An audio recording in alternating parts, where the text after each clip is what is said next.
We have to start from the beginning, so to say, for the audience who don't know you. David Icke, most people know you, but not everyone. And we have to, for starters, we need to talk about what you are associated most with. That is the reptilian agenda, and that we are divine beings, but we are manipulated from beings that are not from here, or what, and that they are actually the royal family, the British royal family is involved with reptilian beings. How does it work? Crikey, how long you got? It's something that I've been researching is a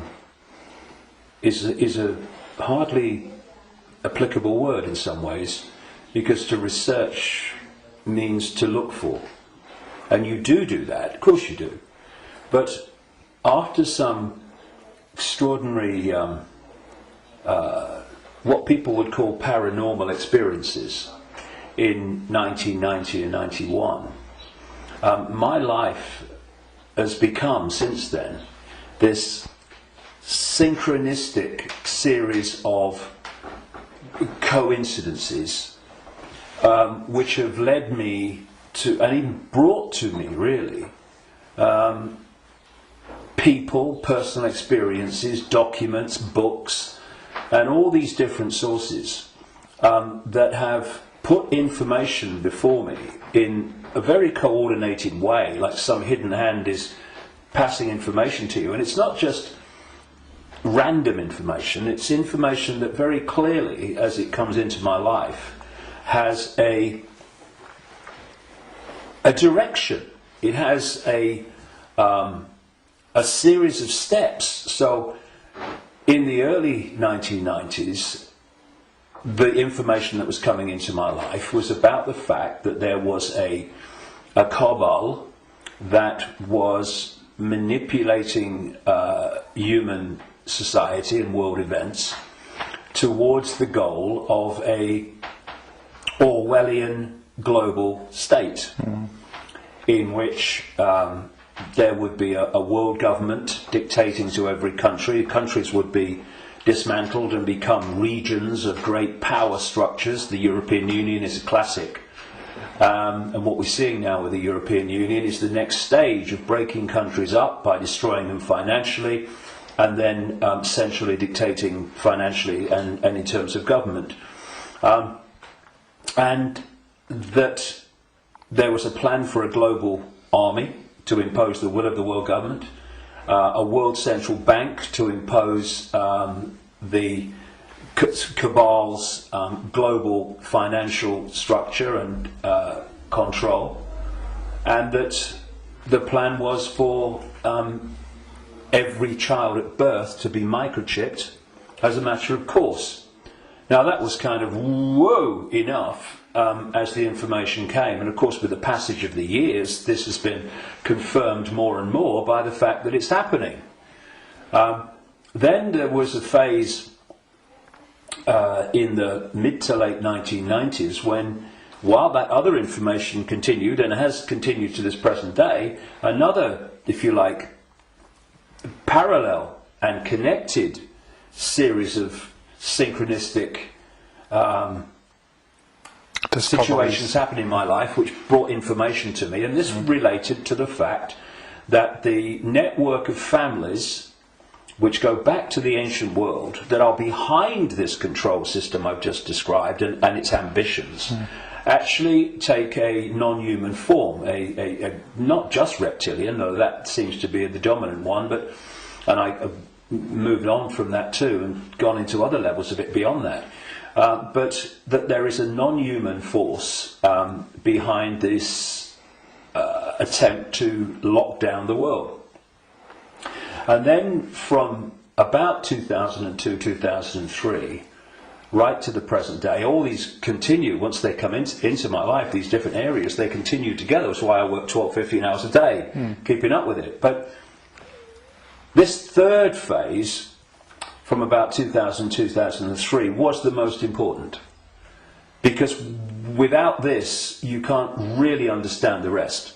And that was about the nature of reality, the illusory nature of what we call physical reality, the fact that solidity is delusional, and that we live in a holographic, illusory physical reality, which is only one level of many multi-levels of this reality, which operates on a waveform level, vibrational level, it operates on an electrical level, it operates on a digital level, and it operates on the holographic level, which we in the conscious mind perceive as the world. And to appreciate that when I look through my eyes, another illusion funnily enough, which is why when people have near-death experiences, they leave the body and they're looking down on the body with the eyes, but they're still seeing. So, I mean, the scale of illusion in our so-called physical experience is extraordinary. I mean, and we've not got to the bottom of it yet. But it is that when I look through my eyes, shall we say, that people think that they're seeing everything there is to see in the space that I'm looking at. No, they're not. They're seeing a tiny band of frequency called visible light, which is so tiny it is ludicrous. And the rest of what exists in this universe, and even mainstream science would say this, although it's Stone Age science I would suggest, but even it sees this, that the overwhelming vast majority of what exists in this universe, in energy, matter, mass, whatever you want to call it, its different forms, we cannot see. And therefore, we are living, if you like, in like a holographic television channel. So, all I'm seeing now as I look here is this tiny frequency range called visible light. Channel 1. Yeah, but all the other levels of reality also share the same space as the one that we're experiencing. And, you know, we've got digital television coming in now and all that stuff, but if you take the analog version of television, radio too, they are sharing the same space without interfering with each other, because they're on different frequencies. And thus, interpenetrating this reality that we experience with a conscious mind, it are all the other realities where very, very different worlds are manifest, and with very different what we call laws of physics. And so it's from these frequencies that are very, very close to this one that we use the term with radio and television where interference takes place. And if you have two radio stations that are well away from each other in the frequency band, then they don't interfere with each other. One's not aware of the other one. But you get two frequencies that are close, and it might be dominated by one, but there's interference from the other. Why? Because the frequencies are very close. Well, these manipulating entities, forces, shall we say, operate from a frequency band that's very close to this one, but not this one. So we might not see them, but they might be here. Well, let's give an example. You'll see stories of UFOs appearing out of nowhere and disappearing into nowhere. You'll hear stories about people saying this entity appeared out of nowhere and disappeared into nowhere. Well, they haven't disappeared. And they haven't appeared out of nowhere. What they've done is they've entered the frequency band that we can decode, the visible light frequency band that I'm talking about, and when it enters that, we start decoding that information because it's now in our ability to do that. And as we start decoding it, bang, to the observer, it appears that it's just come out of nowhere. And then it leaves that frequency range, and to the observer, it's disappeared into nowhere. It hasn't. It's just left that band that we can decode, which is tiny. And so, when I find this particularly compelling when I go around different ancient beliefs and explanations of what's happening, and you find that although they're using different names, they're telling the same story. For instance, there was a group of people, or shall we say a belief system, which goes back hundreds of years and has become known as Gnostic.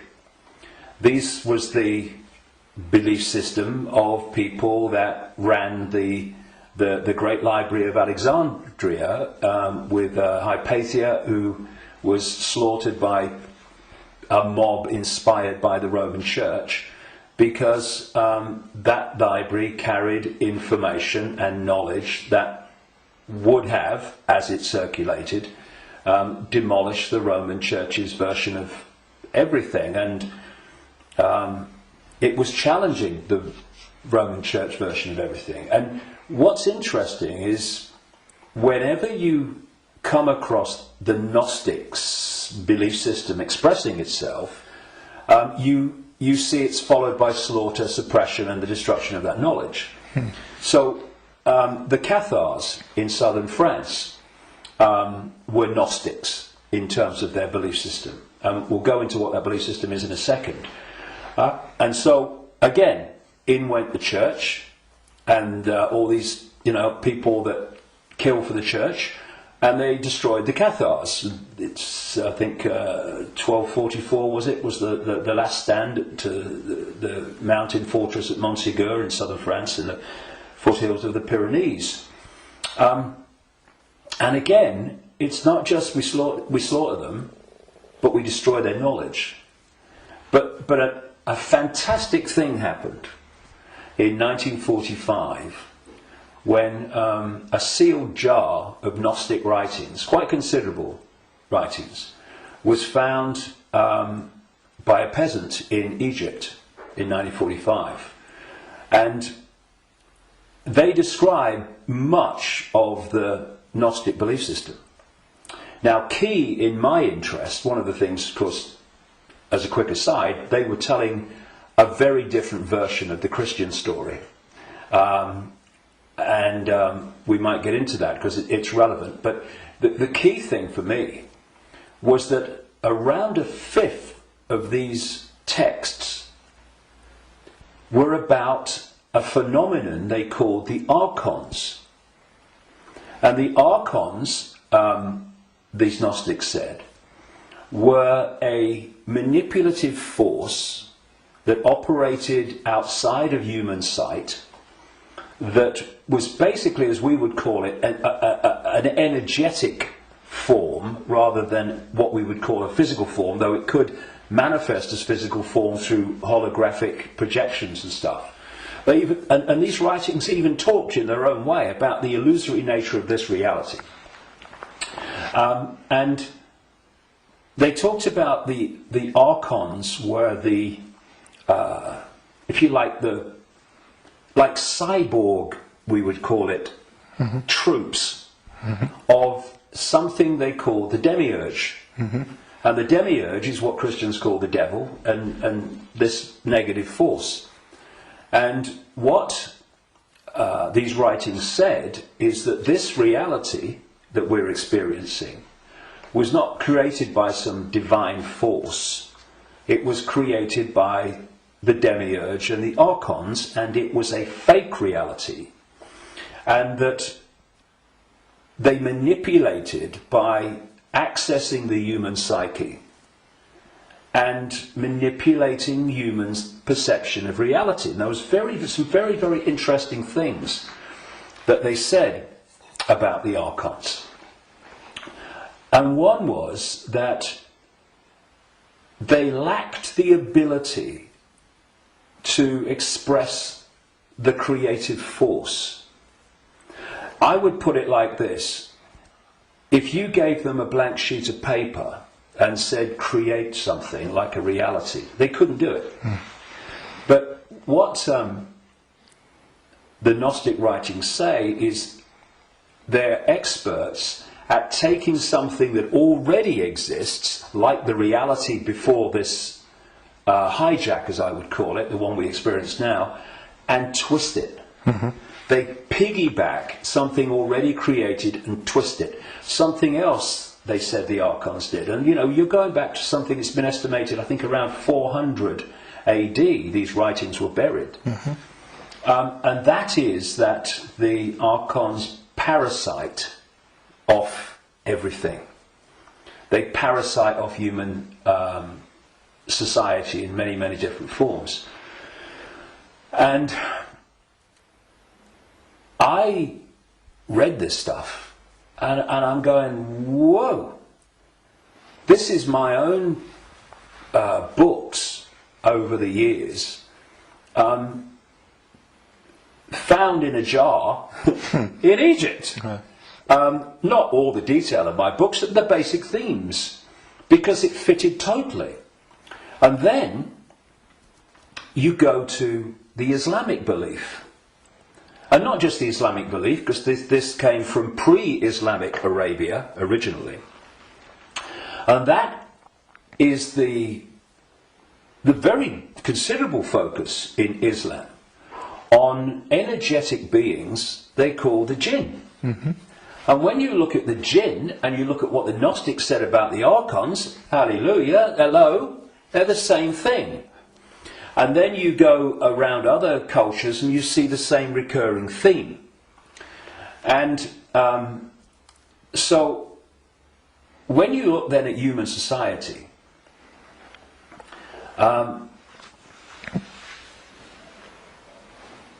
who creates? What is the creative force within human society? Humans. Should be. What do these families that I've been exposing all these years, what do? They piggyback off that creative force and manipulate it and direct it in a way that suits them. What do these network of families also do? They parasite off human effort, human labour, human energy, human creativity. The banking system, I rest my case. What is the global banking system except a structure totally focused on parasiting the energy and off the efforts of the human population? What is taxation in the way that it is today? It is parasiting of human efforts and human creativity. So what I also found interesting is that the Archons are described as we would say like cyborgs. They almost like they're computer-like, and they serve this force they call the demiurge. Well, I've been talking about these reptilian entities that operate outside human sight but can come in, and the Archons can, but they can't stay for long because of the frequency difference. They can come in for a while, but it takes so much energy to stay in our reality because it's not their natural frequency band that they can't stay for long. And what they've done, just a quick aside before I continue that thing about the reptilians, what they've done is they have created a network of bloodline families going way back to the ancient world, which represent their interests with invisible light because they can't come here and stay for very long. So these families, where their outer human form, if you like, is operating within the frequency band of visible light, they are the Archon representatives within human society. And this is why you get this network of families that sit on top of the banking system, the transnational corporation network, the media ownership level, top of science, top of the education system, top of the military, top of the global intelligence network. These are these families representing what the Gnostics call the Archons. And I was just going to say a few minutes ago, when you look at how these Archons are described, they're just like the reptilians that I've been writing about for years in terms of their computer-like structured to the point of obsession society, which absolutely knows its hierarchical place. Every level knows its hierarchical place in it. And it's very robot-like and computer-like. It's not a flowing creative force. It's very structured. Boom, boom. And that's how the Archons are described. They have no compassion, no yes. I mean, empathy. The only one time I've taken psychoactive drugs in my life was in 2003 in a rainforest in Brazil, when I took a rainforest potion called ayahuasca. And I went into, I had an amazing time. Some people have a bad time on it. And for 5 hours, this voice, so strong when I went into an altered state of perception, talked to me so loudly and so powerful about the illusory nature of reality for 5 hours. And when I came back, and because I had instant memory of all of it, when I came back and checked it all out, you could see very quickly that mainstream science in all its different disciplines has shown that what I was told that night is true, but because the disciplines are kept apart and are war with each other for funding and precedence, that the dots never get put together, because they're not meant to. We're not supposed to know what reality we are experiencing. It gives us too much power once we know. And this voice said to me at one point, about when he's talking about the computer-like nature of these manipulators, if you programmed a computer to abuse a child, would the computer have any problem with it? No. Why? Because it would just decode the data and act in line with the data, the software program. And this reptilian force is very much like that. Very structured, very predictable. And interestingly, because most people don't realise this, but one of the most important parts of the human brain in terms of human behaviour and response and reaction to situations is called the reptilian brain, or the R complex. And when you look at the traits of the reptilian brain within the human brain, of course other parts of the brain balance that out, or should do, but when you have more reptilian genetics, those traits of the reptilian brain are obviously more extreme and more pronounced. And one of this is mainstream science, one of the key traits of the reptilian brain is obsessive ritualistic behaviour. And what is ritualistic behaviour? It's following the same pattern, day after day, week after week, repeating repetitious behaviour.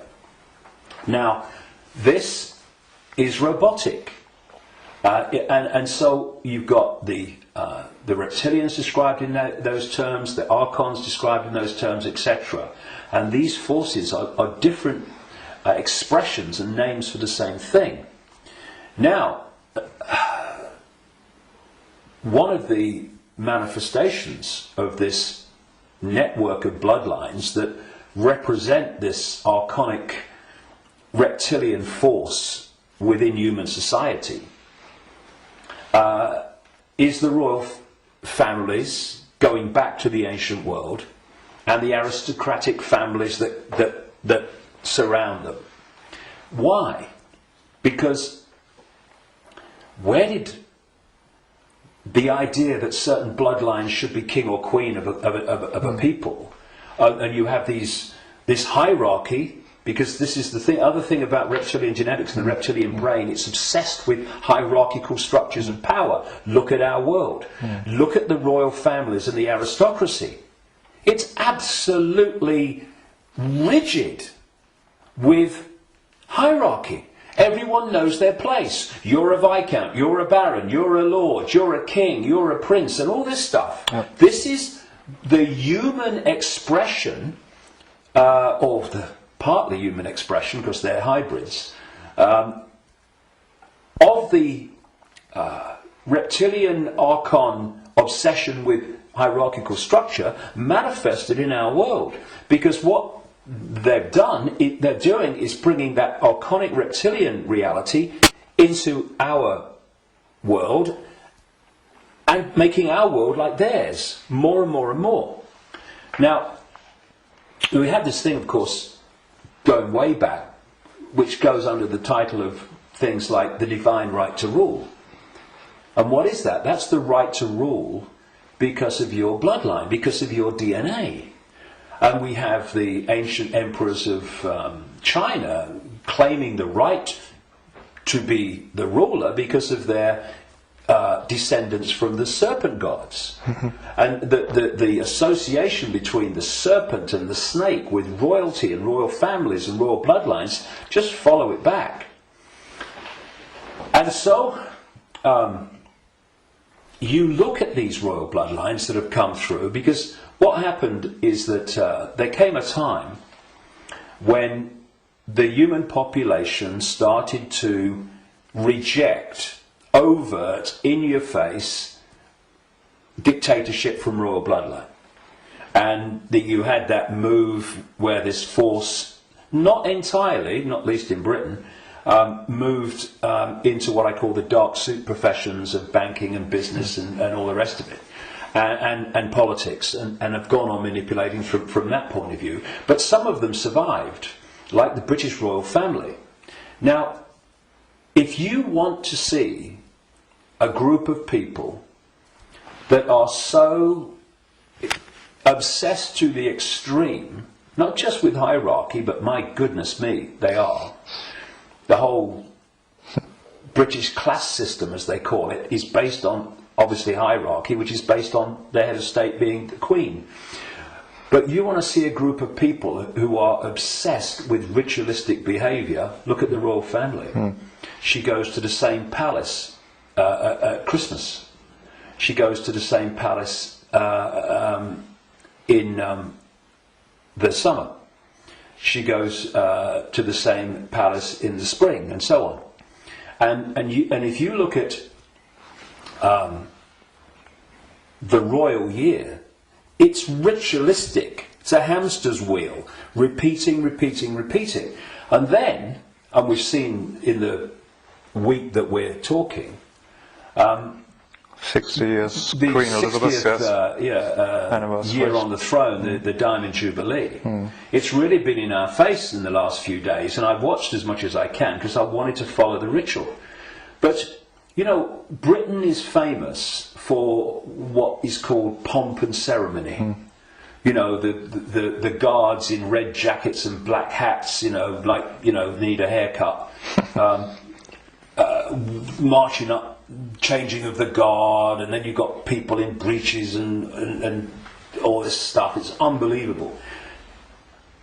But it's not pomp and ceremony.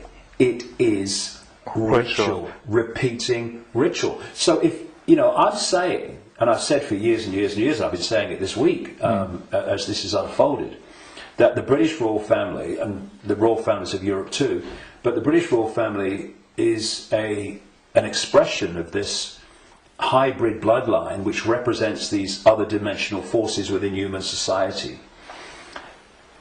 And I've described how these other dimensional forces operate, their mentality, how they structured. And you look at the British royal family alone, and it's absolutely a mirror of the very traits that the Gnostics, etc., have spoken of in terms of this archonic other dimensional force. So, you know, it's very challenging, obviously, for people that have not researched this and not been through the experiences that I've been through in terms of things that I've seen and things that I've experienced and things that I've read and researched. And also because from cradle to grave we are given a certain version of reality. Boom! You know, education system, peer pressure, media, all the way through, to actually go, and encompass the possibility of what I'm saying. But you know, it's like Gandhi said, even if you're in a minority of one, and I'm not anymore, far from it, but even if you're in a minority of one, the truth is still the truth. And it doesn't become an untruth because people can't find the capacity to see it's possible. It's just, you know, people say, that's impossible, that can't be done, that's crazy. But what are they doing? They're just looking at something from a certain point of observation. And if their point of observation has been just to take in the programming that's imposed upon us from the first moment we become conscious in this reality, then they'll see it in a certain way and they'll say that's crazy. But if you spend 22 years researching it, you're looking at it from a completely different point of observation, and to you it's blatantly bloody obvious. And it's bringing those two points of view together that's the challenge, because what is happening in the world and what's behind what is happening in the world is so massively different, fundamentally almost indescribably different to what we're told is happening, that's the chasm that is probably more than anything else the greatest defence vehicle that this conspiracy has. It is so extraordinary that people think it's not possible, and anyone that talks about it must be crazy. But it is changing. All right. On the other hand, I just wanted to ask that people waking up and people are coming to your lectures now to the thousands, and you have full halls, and you want to do a big event in the Wembley arena with probably thousands of people. So it's important, if you know all these things, that they're pretty frightening, that we are being manipulated for thousands of years. On the other hand, we are divine consciousness, you said, and we just have to change our perception. What can we do now that we know that we are being manipulated? How do we get out of it, and can we get out of it? Well, you have to go deep in the rabbit hole for this, and of course you're constantly going deeper or trying to go deeper, but see, there are many aspects to this. When again you scan the ancient world, including texts that came through to be things like Genesis and the Bible, there is another common theme, and that is that there was an interbreeding. I'm sure it was direct interbreeding, but interbreeding. There was genetic manipulation of the human form, and this is my view after 22 years of researching this and the information coming to me. Before this force hijacked our reality, humans were very different, and it's so different. I won't call them humans, I'll call them earth people.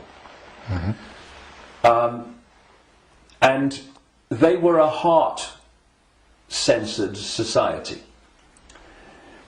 in the sense that, you know, we have this holographic body, and interpenetrating all the different levels of the human form, energetic and holographic, are vortexes that have become known as chakras, wheels of light, as they call them in Asia. Vortexes which interpenetrate these different energy fields.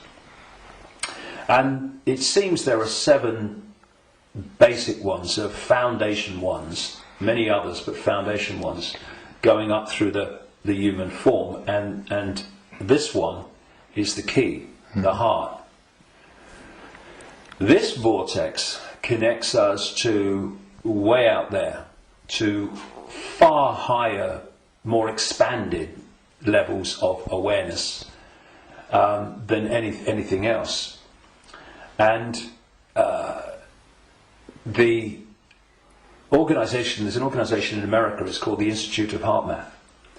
and they research the power of the heart. Heart math. Yeah. Sounds good. And they've been doing it for a long time now. They have found that the most powerful electromagnetic field in the body field of electromagnetic fields is the heart. There are more nerves going from the heart to the brain than coming the other way. Mm-hmm. And that when the heart energetic field is in what they call coherence, in other words, balance,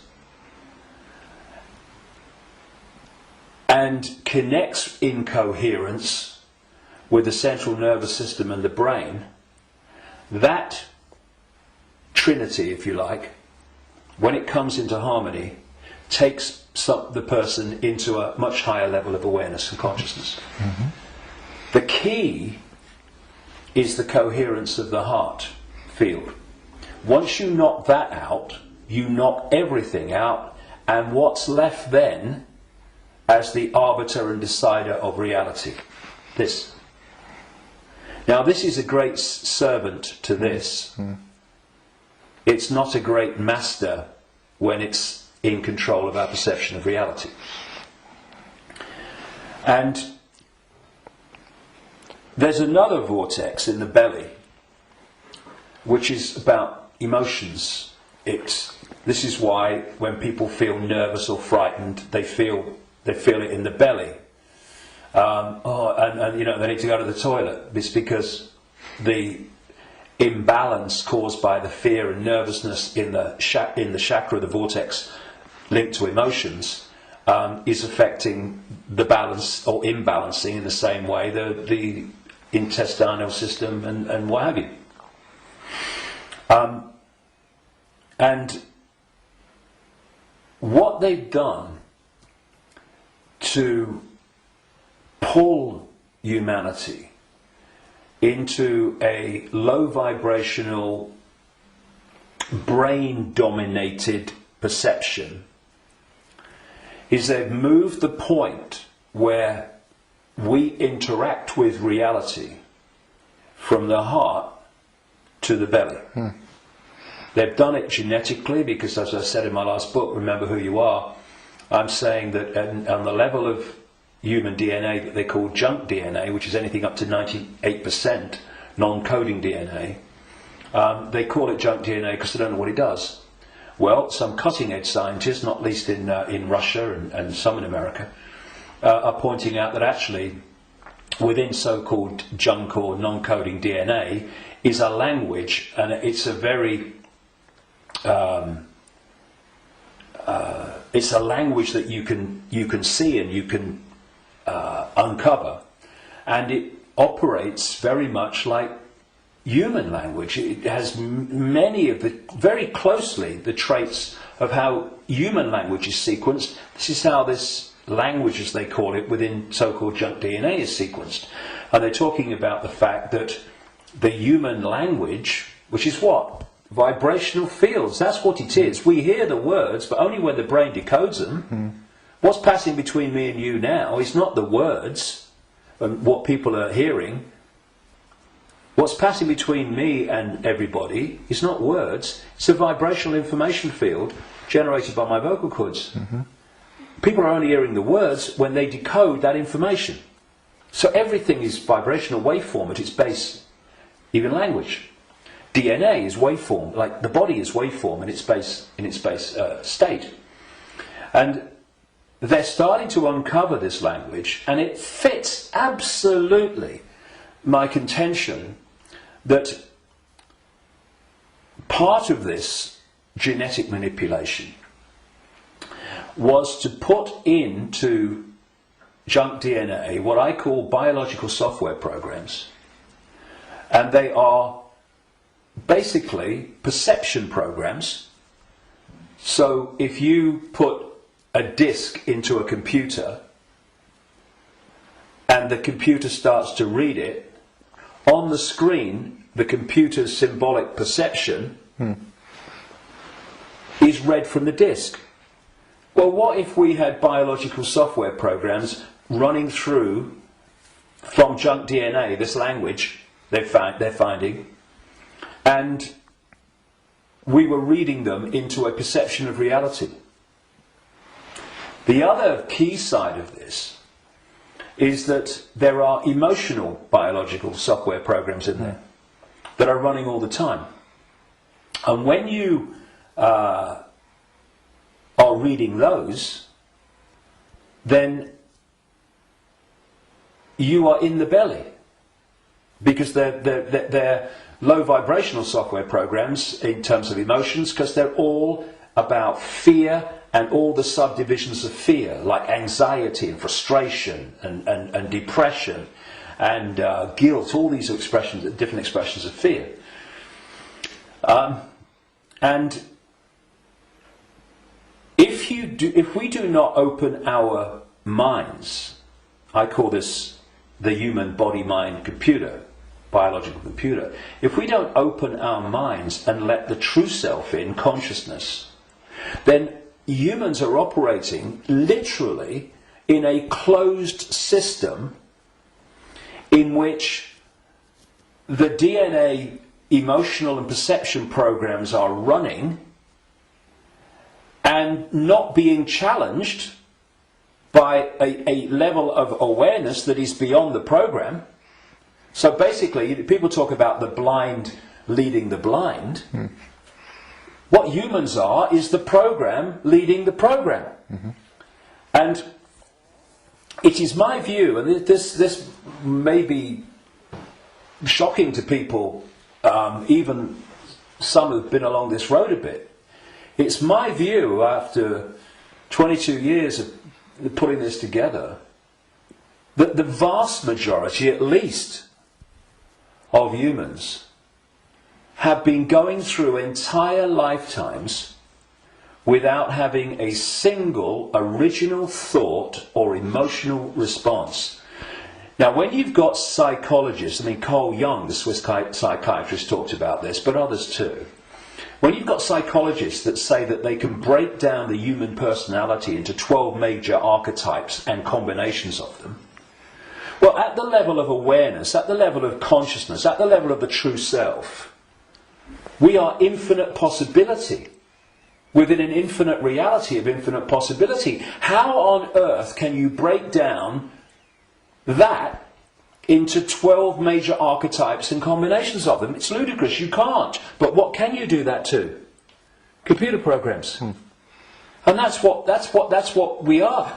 These archetypal personalities are actually software running, perception software running within junk DNA.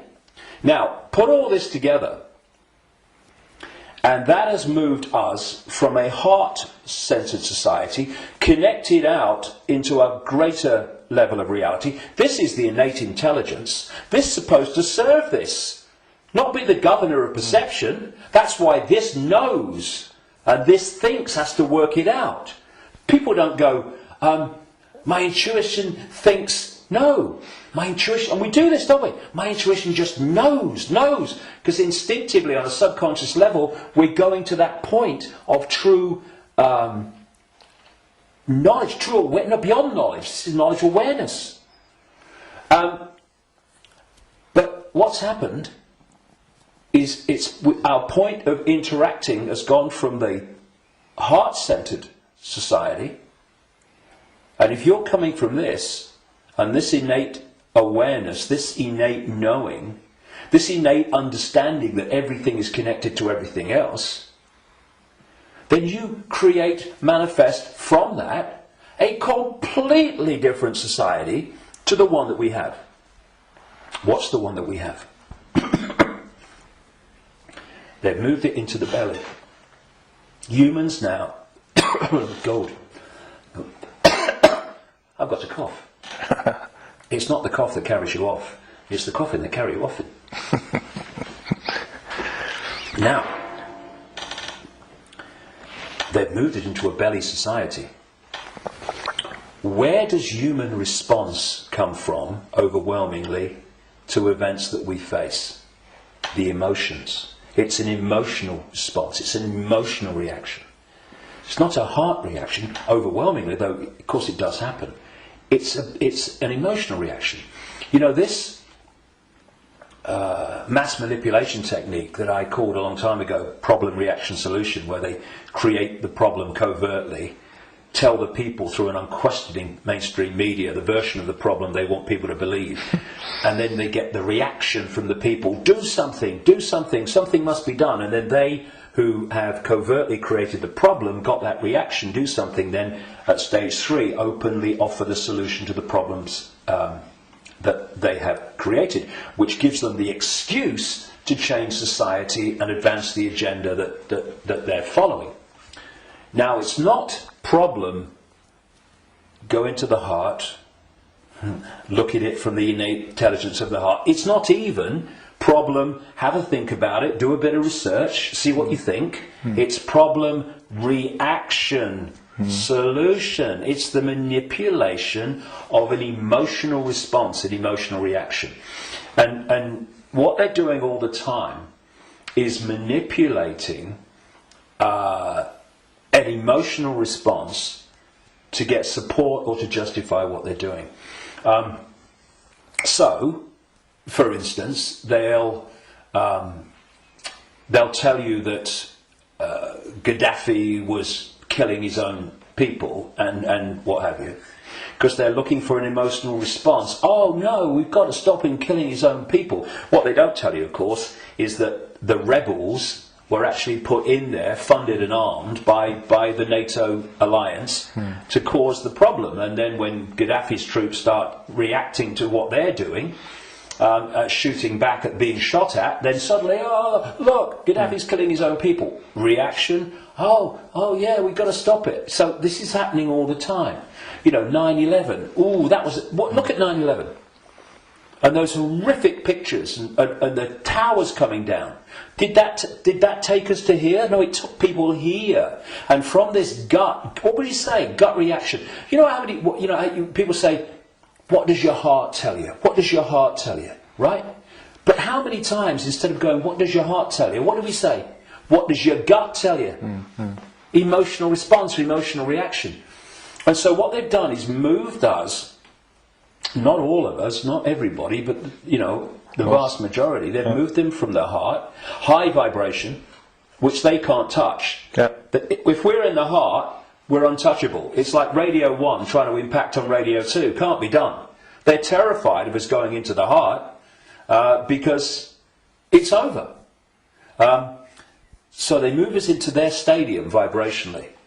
Because not only do they manipulate human response through emotion, they feed off human low vibrational emotional energy. They've turned us into their energy source, because they're an energetic source basically at their core. Well, we all are, but they're much more energetic than we are, because we're much more aware of the holographic, the so-called physical. And so when we eat food, we think we're eating physical food. There is no physical. We're eating holographic food. But the foundation of that food, which we decode into some kind of illusory solidity, is actually a waveform information field. All that these entities do is they feed, they get their energy source, not from a sandwich and a cup of tea, but directly, energetically. They absorb energy in its waveform. And so when we generate low vibrational human emotion, that emotion is resonating within the frequency. That's why we can't see it. We can feel emotion, but we can't see it. Because it's vibrating within another frequency band beyond visible light. And that's the frequency band that these archons, reptilians, overwhelmingly operate in. So every time we generate fear and all its offshoots, we're feeding them energetically. So you get a war, a 9/11, a global war, and you get an economic crisis where parents now in Greece are giving their children away or selling their children because they can't afford to feed them. Can you imagine in that one incident with one set of parents how much is generated here emotionally from the horrific? I can't even think about it. Imagine what it must be like. And that's just two parents. You get that operating. Look at the world. Look at the world every day. All over the world, in all its different expressions, how emotional energy is being generated and produced by the circumstances that society has been structured to create. It's an orgy of energetic vampiring. And so, when Morpheus in the Matrix held up a battery and said, the Matrix is a computer-generated dream world made to turn humans into one of these, that is a profound truth. Because that's what we've become. Not so much batteries, though that was a good symbol, but actually generators, power stations, generating this energy. So we have this situation, if we bring these strands together at this point, in my contention, that these perception programs are running through junk DNA, and the emotional software programs, biological software programs, are running through non-coding junk DNA. And as those programs are running, and as society is structured so that it generates situations, in computer terms, data, that trigger those programs and bring them to the surface where they're more impacting upon our behaviour and responses, you are locking humanity into this closed system where the program programs the program, and you're also pulling people from the heart, high vibration, down into low vibrational belly emotional vortex, which is pulling humanity into the predator's vibrational stadium, and in doing so they are able to trawl and vampire the energy that emotional state and response is constantly generating. Now, I've talked for a long time from your question, what can we do? Because that background, I suggest, was fundamentally necessary. So what do we do? What can we do? It might sound trite and all the rest of it. I mean, because what we've got to do, of course, is we've got to stockpile weapons. We've got to create human armies to fight against them, and we've basically got to try to do all the things to them that they do to us, right? And where does that take us? First of all, it makes us them. And secondly, if we go down that road, will do what? Will produce more and more and more of this low vibrational emotional energy in the hatred and in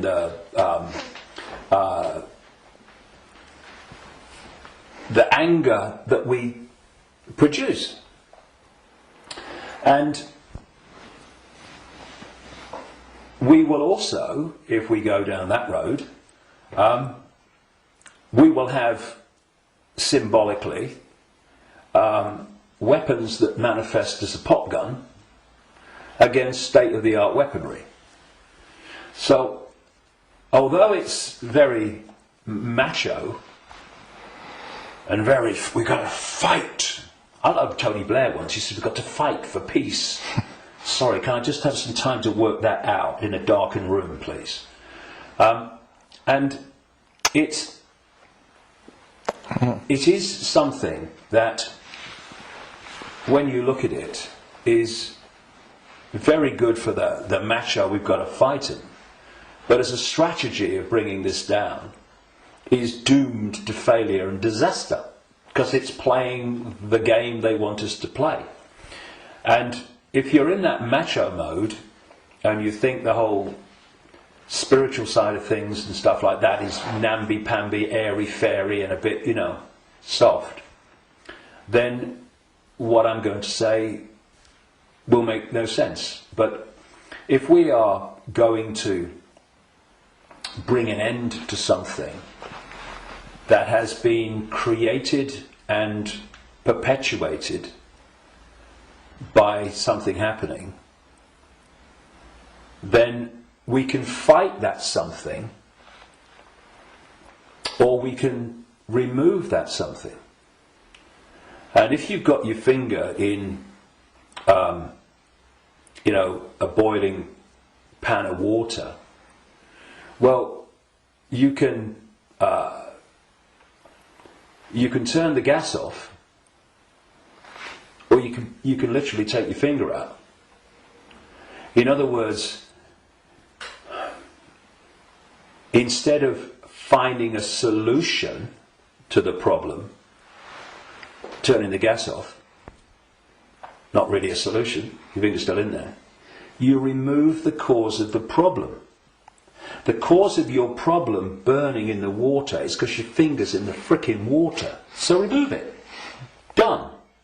And if you look at any situation that we want to change, you will always find that removing what has caused the problem is always far more effective than finding a solution to the problem that you've caused.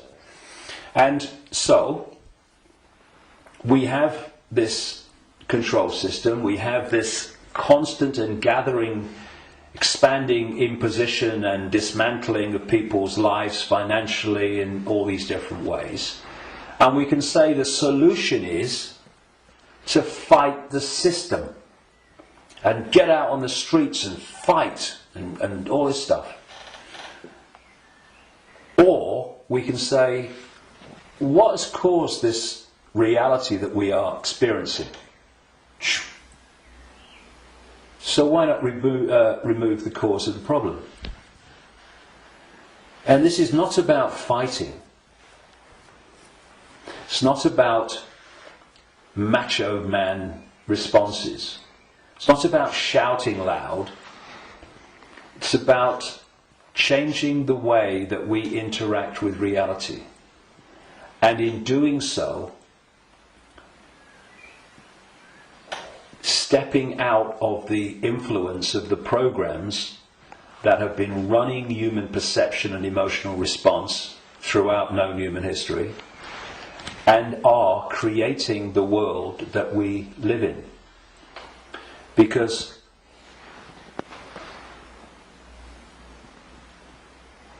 if I go back to what the Gnostics said about the Archons, they have no creative energy. They can't make things happen.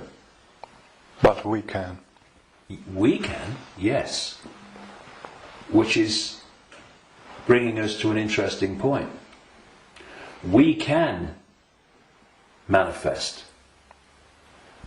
What this manipulative force has done has programmed humans to use that gift of manifestation to manifest what they want.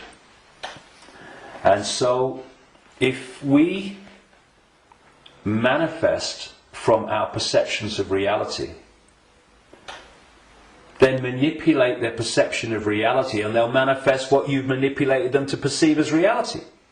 So, I see people challenging war and conflict when their own lives are full of conflict. Now, we live in a holographic reality at this conscious mind level, and there's a very unique and fascinating trait and characteristic of holograms and holographic reality. Every part of the whole is a smaller version of the whole. So if you take, for instance, in the holograms that you buy in the shops, if you take the waveform holographic print, which is on the print in waveform information, and you cut it in four, and you fire the laser which reads that information in effect and brings the three-dimensional holographic image projecting from the waveform information on the photographic print. If you cut that into 4 and put a laser to each 4 pieces, you will not get a quarter of the whole picture. You'll get 4 quarter-size versions of the whole picture. And this is why, or explains why alternative forms of healing, like reflexology and acupuncture and others, can find points on the ear and the feet and the hands and all different parts of the body that relate to the body as a whole. Thus, reflexologists can work on a part of the foot and impact upon the heart or the liver, depending on where they're doing it. And I've known and talked to reflexologists and people like that over the years, and they know it works, but they're not sure why it works or why there are points on the foot and the ear and everything that relate and impact upon the body as a whole. Well, it's simple when you realise that this reality is holographic, because every part of the whole is a smaller version of the whole. The body is a holographic manifestation, it's a hologram. Thus, every part of the body must be a smaller version of the whole, and that's why all over the body, in all the different parts, you can find points that relate to the whole body. In the same way, if we have conflict in our own lives on a so-called individual level, and this is going on all over the world in all these different societies, and it is, then that's a smaller version of the whole. And a hologram moves both ways. When the whole hologram shifts, all the parts of the hologram shift, because they're expressions of each other. You shift or affect the smaller part of the hologram, and in this case it's lots of people, billions of people with conflict in their lives and all that stuff, and that's going to impact on the hologram as a whole, i.e. human society. And you're going to have collective conflict. If we want to put the fire out of the whole, what we call human society and global experience, then we have to put the fire out in our own lives, because we are fueling the fire. We are creating the fire.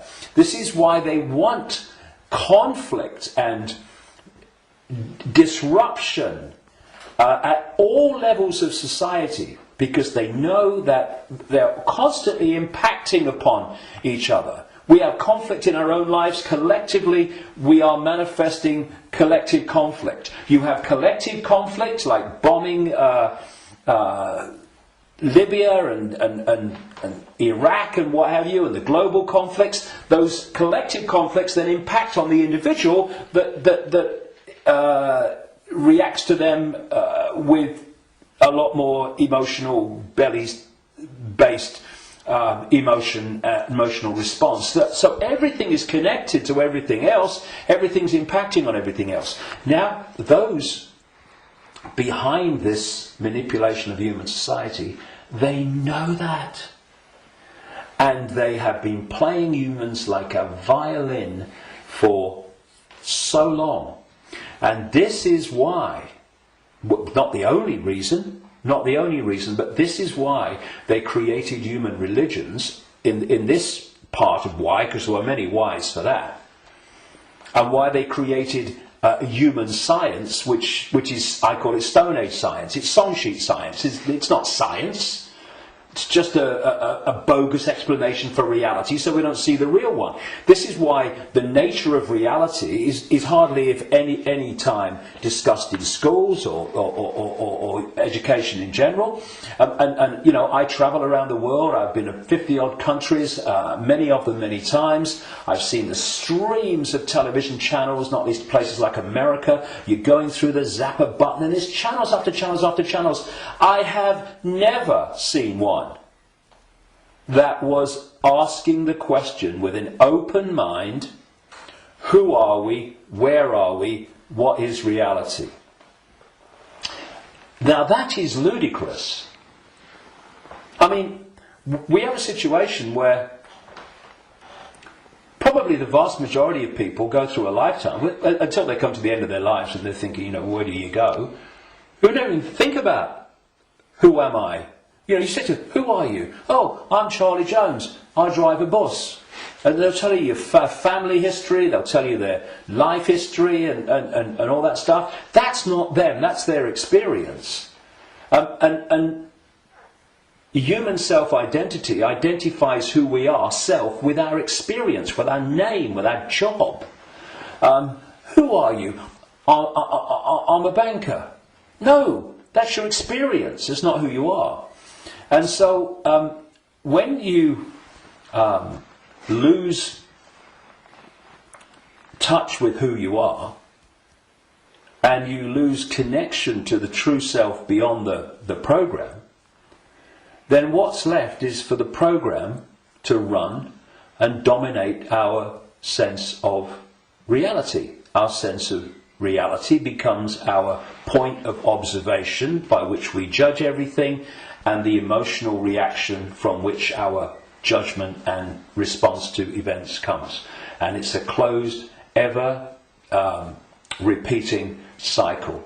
And unless we break it, then this will go on. And we break it by moving our point of attention, the point at which we interact with the world, from there to here. And I had some amazing experiences in Peru in 1991. Amazing experiences which changed my life and all the rest of it. And I went back to Peru with a group of people from all over the world in April 2012. And we went around Peru, and we went to Machu Picchu and this place where I had my amazing paranormal, extraordinary experience in 1991 called Siyustani, near a place called Puno, and Lake Titicaca, the highest navigable lake in the world. And this group, all of us, were going around these places, and what these places were heart places. Mm-hmm. When you went there, you interacted with them from here. And the behaviour of the group and the demeanour of the group was laughter and joy and happiness. Then there was one day, and this really, I've been aware of all this for a long time, but you know what it's like. Sometimes you have an experience and it goes bang in your face. And there was one day towards the end of the trip where we went to a place called Tiwanaku, just over the border in Bolivia. It's an ancient site, very famous ancient site if you look at the history and accounts of South America. And if anyone thinks that human awareness, human emotion, human demeanour does not impact upon the energy field that we're all interacting with, they should cross the border between Peru and Bolivia at this place where we did. You walked across a bridge across a river, and one side was Peru and the other side was Bolivia. So once you crossed into Bolivia, woo, doom, you're right? back. So it took ages to get through the border guards, just for a tourist group who's going to be in the country for about 3 hours. They'd all just come back from a hospital, apparently, where they'd had a sense of humour bypass. And we headed to this Tiwanaku, going through in a 40-minute drive through a police checkpoint and a military checkpoint. If anyone says that he's predicting that Bolivia is going to be a police state, well, you're too late, mate. Anyway, we get there, and it was horrible, Tiwanaku. It was big time here, right? And I felt this in many places around the world, and they've all been connected to human sacrifice and rituals involving these entities operating in other other levels of reality, but interacting with this one. This is what satanic rituals are. They're the interaction. This is why they do certain things and repeat them. They're creating an energetic environment which allows interaction and even the manifestation of these entities within the rituals. This is what sacrificing to the gods was all about in the ancient world. Because when you sacrifice someone, the people doing the sacrifice, they drink the blood and eat the flesh, which is what this whole Roman Catholic thing is really about. Drinking the blood of Jesus and eating the flesh, that's just a mild bloody cover for what goes on in the background. But on the other levels of reality, while this is going on, these entities, perceived as the gods, are feeding off the terror of the victim. Right? This is sacrifice to the gods. Anyway, we get to Kiwanaku, and it was that kind of energy. Ooh. But what I noticed was the demeanour of the group changed. People weren't happy. They were not in a good space. And there was this lovely guy, Mark, who's a lovely Irish guy. And the change in the behaviour of the group was so pronounced that on the way back, which we got back into Peru, where everyone started getting a bit happy again, I asked people if they wanted to go on the microphone on the bus and explain, their experience. And Mark said, and Mark was a lovely, lovely guy, all laughing and dancing and all the rest of it, all the way through Peru. And he said, when I was at Kiwanaku, he said, I just wanted to shout abuse at anyone that got in my way when I was trying to take a picture. And I just felt so different. And I won't labour the point, but having, seen it and experienced it and seeing the response, you could see Peru, what a world that would be. And then Kiwanaku, the world that we have today. And we really got to move to here. And I would say to people, it's a challenge in this world, because virtually everything in this world is designed to push you here. So when you're responding from a belly emotional point of view, and you can do it with your mind, with your consciousness, you just move. It's moving your point of attention. That's what it is. You move your point of attention, and you move it here, and feel that point of attention here, not here, and you'll see the situation you face. I know because I've done it myself, and I've talked to others about doing it, and they say, yes, it does work. You get to bring it to here. A situation that you're facing looks very different here to here, and vice versa. This is what we need to go. We need to become the heart-centered society that we are being hijacked and manipulated out of. Now, it's not just about moving your point of attention here and seeing the situation from here. Once you move your point of attention here, the vortex opens. Because now you're interacting with it with your own awareness instead of interacting in a way that's dominated by this emotion. And when that opens, what comes through that energetic channel is innate intelligence, innate insight, innate knowing. And suddenly you're seeing the world and getting insights into things, and you're seeing what is happening as it is, and not as this is programmed to see it. And this is programmed to see it. You see, the brain, isolated from the heart,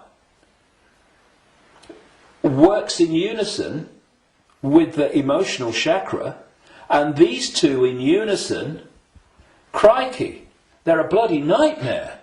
Look at everything about human society that you don't like. These two buggers working in unison are where it comes from. So this. we go there. See, this, I'm talking about these emotional and perception programs that I say are running through junk DNA.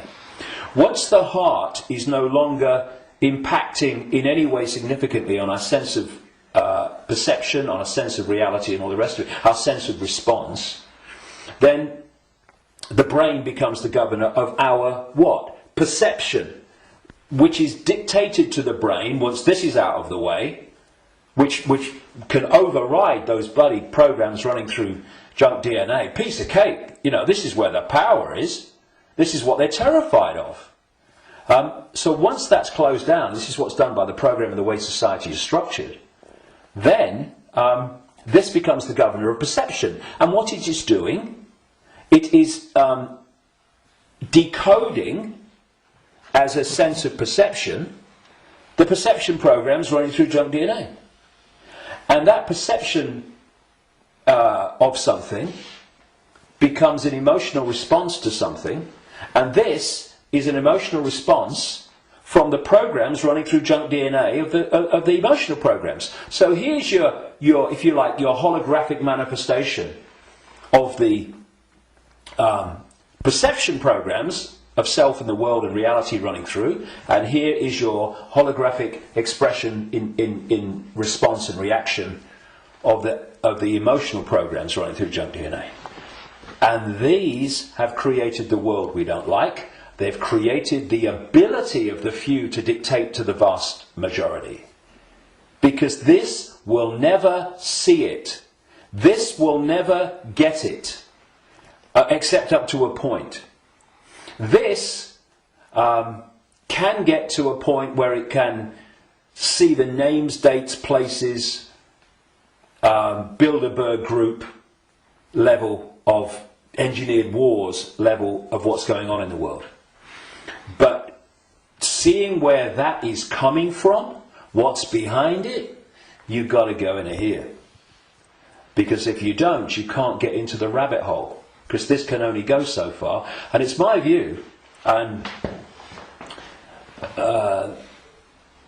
in my experience anyway, that if you are an expert in 9/11, in engineered wars, engineered banking scams, manipulated political nonsense, then you are still walking around the outer rim of the rabbit hole. You've not even entered it yet. Because it's still the movie. This holographic reality is like a holographic movie, and when a movie has hit the screen, that's it, it's a done deal. You've got to change the movie now. And that's what this world is, this holographic world. Because what the human body computer is doing is taking vibrational waveform information, which is what the five senses do. It's turning into electrical information, same information, different form, and it communicates that to the brain and the whole genetic structure, in fact, and that decodes it through into the digital and then the holographic. So the holographic, this apparently physical world, is the end of the story. That, in movie terms, is the movie hitting the screen. You ain't going to change it. You won't stand up in front of a movie screen and start shouting at the screen and telling the movie to change, will it? People will go, you're mad, mate, you're mad. If you want to change the movie, you've got to change the reel. It's being projected from back here. But that's what we're doing. You know, so many ways that people respond to this conspiracy when they meet it at some level. It's, we must get out in the streets and protest. Well, I'm not saying don't. But that's still trying to change the movie when the movie's hit the screen. If you come back and go deeper in the rabbit hole, and you understand where this movie's being projected from, which is from other frequency bands of reality through the Illuminati families and the Illuminati structure within visible light human society to become the movie we call human society, then you can go back to the point it's coming from, and therefore you can change what's coming. You can change the movie. And that's what we need to do. And to do that, you know, those that...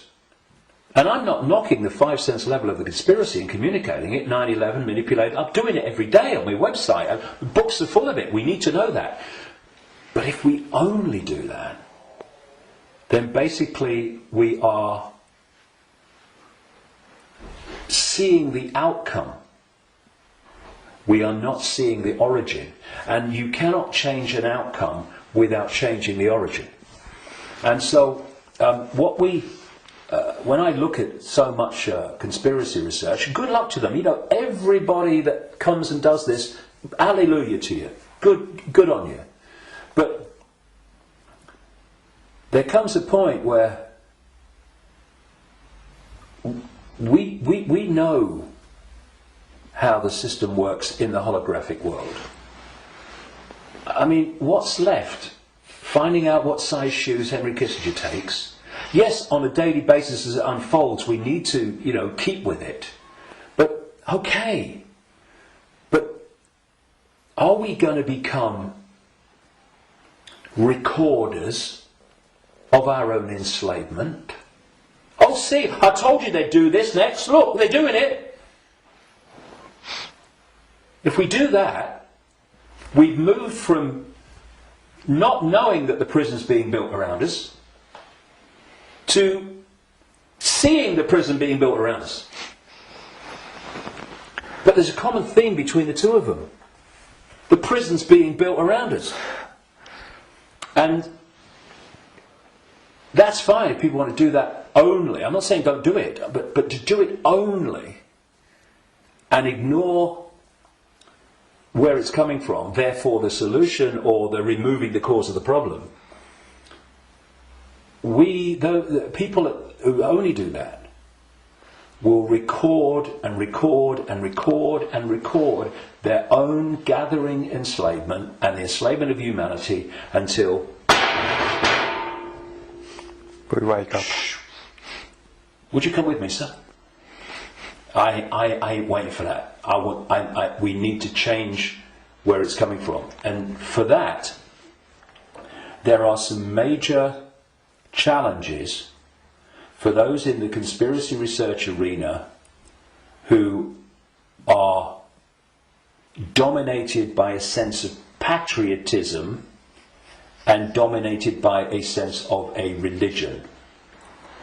Because patriotism, in the sense of, I'm not saying don't, love your country and love your culture, nothing like that.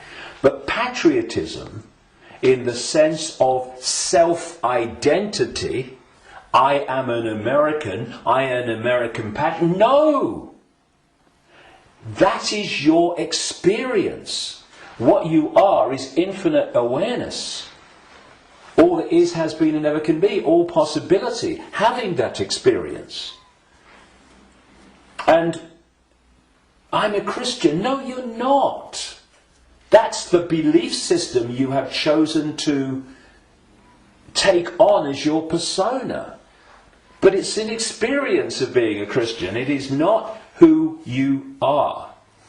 And if you self-identify with being a Christian or being a Jew or being a Muslim or being a Hindu, again you are in a self-identity which is self-identifying with something that's not you. And also, and this is in terms of getting to the origin, it means that you are not going to go, I've come across this all the time, me. I mean, I'm the guy that people in mainstream society, they see conspiracy researchers of the five sense nature as extreme and crazy. A lot of them see me as extreme and crazy. Because if you think that all you need to know about life and reality is between the covers of two covers of a book, written by who knows when, and who knows what circumstances, the Quran and the Bible and all the rest of it, then and what that tells you are, reality is, and how it all works, you ain't even gonna begin to go down the rabbit hole into the areas that we need to understand. Because if you do, you immediately realise that your religion is part of the conspiracy. I talked earlier about the Archons and this demiurge that this like devil figure, as Christians would call it,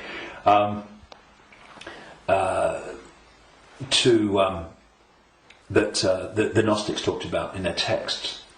Well, that demiurge and those Archons, those djinn and whatever you want to call it, those reptilians and all the different facets, They are the force that the major religions worship as God. Yeah. It is the Islamic God, it is the Christian God. Well, I'm being controversial now, aren't I? I have been known to. I don't care. I want the truth, not the popularity contest victory. It's the God of Islam, it's the God of Christianity, it's the God of Judaism. Yahweh, that's the demiurge, that's this fake manipulator of creation that the Gnostics talked about. So we've got this situation. Please tell me it's not true. I'm afraid it is. But it doesn't have to be. We just change it. And it's gone. But where this unseen network that the Gnostics talked about, all these people talk about, have created this conspiracy, this network of human manipulation of politics and business and banking and all the rest of it. And some people, increasingly large numbers of people, fantastic, have started to see that and challenge it and try to expose it. But at the same time, they are welded to religions that are worshipping the very force that created what they're trying to expose. And I suggest what we need is, yes, to move here, to open this and let consciousness in, but we also need a blank sheet of paper. A blank sheet of paper that says, okay, all preconceived ideas over here. All preconceived beliefs and perceptions of reality over here.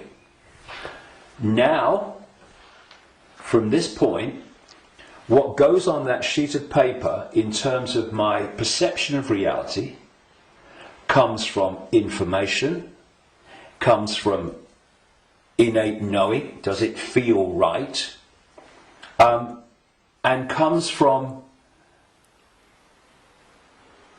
it standing up on the basis of credible information and intuitive knowing. Now, some of these preconceived beliefs, they might be able to be put back. Maybe, I don't think many will. I don't think any will, really, but they can be. But they're not there on the sheet of paper dictating reality by reflex action. That David Icke, he talks about shape-shifting reptilians. He's mad. It's not possible. No, you do not believe it's possible, and thus you are dismissing what is absolutely explainable, not because you've researched it, not because you've even looked at it, but because that program, which is dictating your sense of reality, cannot encompass it. Thus, people say to me, and have said to many people in this arena, when the actions of these families have been exposed, they'd never do that. No, mate, you would never do that. They would and are every day. It's this, and then you say, well, how much? I've said this to television interviews in the mainstream, but they're like, loads of rubbish. And I said, well, I've been to 55 countries, many of them many times. I've researched this full time for 22 years. How much research have you done on this subject? Zilch. But it's different, it's outside of their perception of possibility, so it's dismissed. And this blank sheet of paper lets anything in so long as it justifies its place on the paper.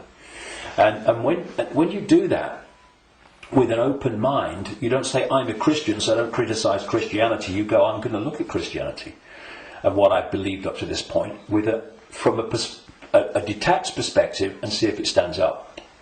I know a guy in America who set out many decades now. He was a real avid Christian, And he set out to prove the Christian story was true. Jesus existed and all this stuff. And very soon after this, as he started, I'm going to show it. Of course, what he realised very quickly is the evidence is all the other way, and he became a conspiracy researcher. Because then he's going, well, nothing of it. If I've been duped on this, what else am I being duped on? And then the dominoes start to fall, and you start to see the greater conspiracy. But he had an open mind enough to see that when the information was going in a certain direction, he was willing to go with it. But a lot of people that are welded to religions, they don't want to look at the information. And you can be a religious believer,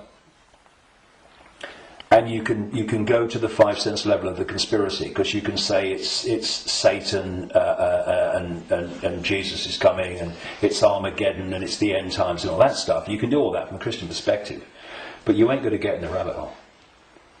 To do that, all those belief systems have to go, because they're there to censor the true self. Okay, thank you, David. That's amazing, and a lot of information, and a lot to think about. But the important thing is not to think, but to know, to feel, and we all have the ability and the what humans have.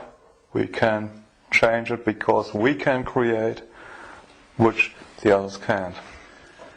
Yeah, so they create through us, and the difference is, and the way to turn this around is to, instead of having our sense of reality manifest as our experienced reality by external forces manipulating our sense of reality, which becomes our experienced reality, we get rid of that influence, and our unique perception of reality becomes our unique experience of reality. Do you think we've got a world worth living in then? Do you think 2012 is a year that a lot of people say then there will be a major change? Do you think that's happening? Well, I've not gone along with that in the way that it's just been described in many ways. I came across a theme almost immediately after my initial stirring awake in 1990, in the spring, when I went to a psychic because I felt this presence around me all the time, and I wanted to know what it was. I didn't tell her, but just she would pick it up, and bingo, lots of things happened. So, I was going to go out on a world stage and reveal great secrets, and there's this shadow across the world had to be lifted, a had to be told, all that stuff. From that very earliest time, there was this theme that there was a vibrational change, which I would see now as a waveform information change, that was going to have many effects, but two major ones. One, it would awaken vast numbers of people eventually to another perception of self in the world and reality. The less closed-minded would be affected first, but eventually people at that time who were absolutely in the bubble, in the box, would be affected. Well, it's happening, quite demonstrably, it's happening. And the other effect, major effect of this vibrational change, which way back in 1990 I gave the title The Truth Vibrations because of this, these changes that we was going to bring, was going to be that this vibrational change would bring to the surface all that had been hidden so people could see it. Well, you look about people waking up to another version of reality and self and the world in vast numbers in 1990. You look at all that's been hidden coming to the surface in 1990. What? Look at it in 2012. It's incredible. It's happening, right? But this truth vibrations that I was, as I called it, was going to be something that would get more and more powerful and more influential. And the significance the greater significance for me of 2012 is that it's not 2011, but it's not 2013 either. However, I think that what we are seeing in 2012, and we'll see more of in 2013, 14, 15, is that we are now reaching a point in this where it's starting to be tangible in its impact. You know, I'm seeing people now within the system, doctors, scientists, people like that, are starting to look and saying, it's all nonsense, isn't it, right? Now so we've reached a point in 2012 where this is becoming more and more tangible. And I think by the end of the year it will be more tangible, you know, because this is an ongoing thing. And the focus on 2012 in a positive way about, you know, this is going to be the Great Awakening. And I don't think it's going to be the Great Awakening in 1 year, but that focus on it, people are focusing on the fact of awakening, and that's bound to impact upon people opening their minds. The negative part about it, of course, is this stuff about the end of the world and all that stuff, which brings, where does that take you? It takes you here. So I think that 2012 is significant in that way. But in 2013, we're going to see the impact even greater, 2014 even greater. And there's going to come a point where this information vibrational change is going to reach a tipping point where it's the dominating perception. And at that point, the House of Cards will come down. And one of the other themes in the last 22 years that I've picked up from many different sources and stuff is that just when the control system appears to hold all the aces and has got everything in place, it's going to come down so fast it's going to be shocking. So for a little while longer, I mean, we're seeing it now, you know, President of the United States every day deciding who's going to be killed in a drone attack and all that stuff without any due process or anything like that. So we're moving, but at the same time, this awakening is moving as well. And, you know, the president and the control system and their agenda and their unfolding Orwellian state, although it's not called that, the facets of it as they unfold are all over the television news and they're in all the newspapers. So people can get the impression, understandably, that that's all going on. Oh my goodness me, look at this.